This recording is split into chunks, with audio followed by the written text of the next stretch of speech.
So this week, I did a thing again. I sat through a whole round of interviews, the big names, all talking about whether coding is even still a job. From Anthropic's Dario to Google's Sundar to a few engineers who wrestle with these models every single day. Let me give you the bottom line first. Almost nobody is saying programmers are going away. What they're actually fighting about is something else. Whether you still write code. One side says, soon you won't write code at all. You'll sit there and direct a team of AI to write it for you. The other side says, don't celebrate yet. The real work didn't get easier. It got harder. It went from writing code, line by line, to designing a whole loop system that lets the AI run on its own. I'm not taking sides. I'm just relaying what each of them said, as is. The next 2 years, what exactly is left for you, the programmer, to do? First, let's match the people to their words, so you don't mistake this for some rumor. First, Dario Amodei, founder and CEO of Anthropic, said this in a Bloomberg interview. Within 1 to 5 years, AI could wipe out half of all entry-level white-collar jobs. And that includes junior programmers. That's the harshest cut of all. Second, Logan. He runs AI developer relations over at Google. His take is a little different. He admits AI's coding ability is already near superhuman. But his bet is people won't be replaced. What'll actually disappear are the bolt-on tools and the scaffolding. Third, Sundar Pichai, CEO of Google.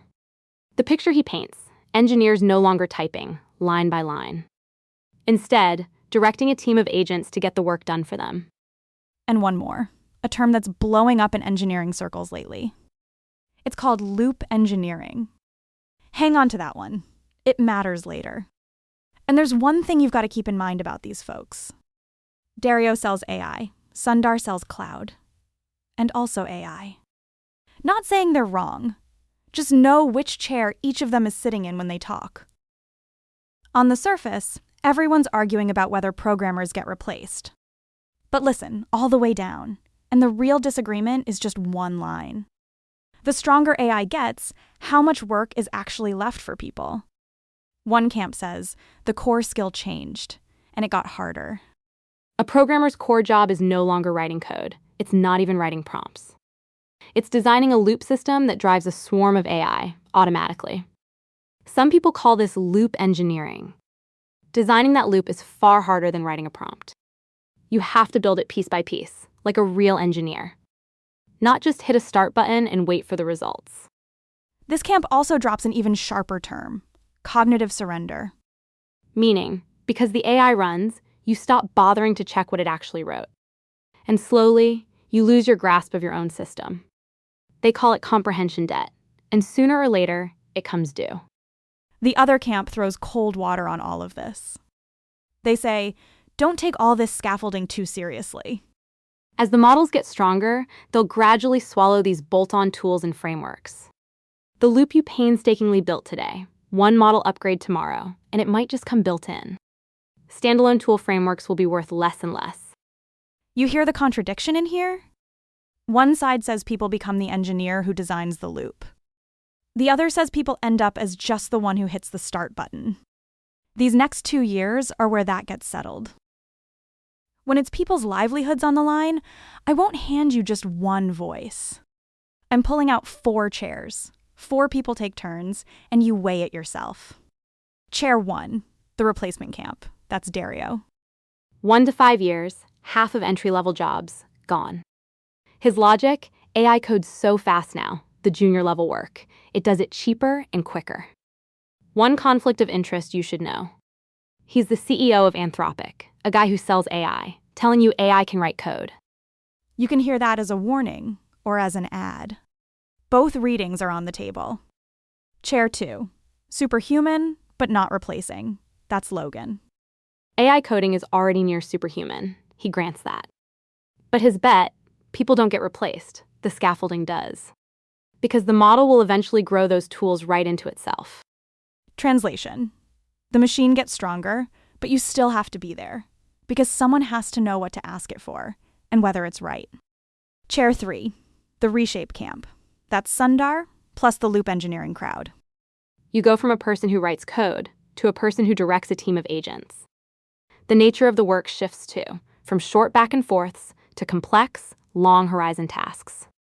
Founder or engineer, your core identity moves from doing it yourself to orchestrating the system. But they leave a tail on it, that line from before. Don't cognitively surrender. You can direct the AI, but you can't give up your understanding and control of the system. The fourth chair. I'm saving it for the one who most deserves to be heard. That fresh grad who just figured out how to code and still hasn't landed a first job.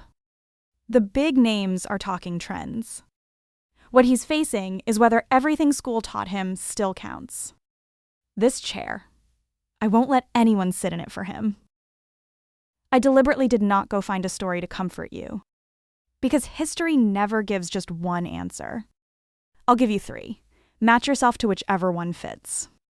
First, truly zeroed out.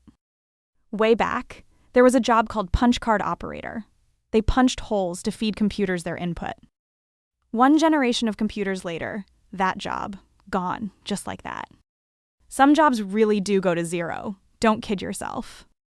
Second, looks doomed, but it just moves up a level. And this is literally programming's own history. From early assembly, to C and Python, to all the frameworks and libraries, to low-code these past few years. Every new layer of abstraction, somebody stands up and yells, "Now programmers are out of work." And the result? There weren't fewer programmers, there were more. People just got pushed up a level to do the higher level design. You stop worrying about how memory gets allocated and start worrying about how the business gets built. Third, the whole skill chain shifts sideways.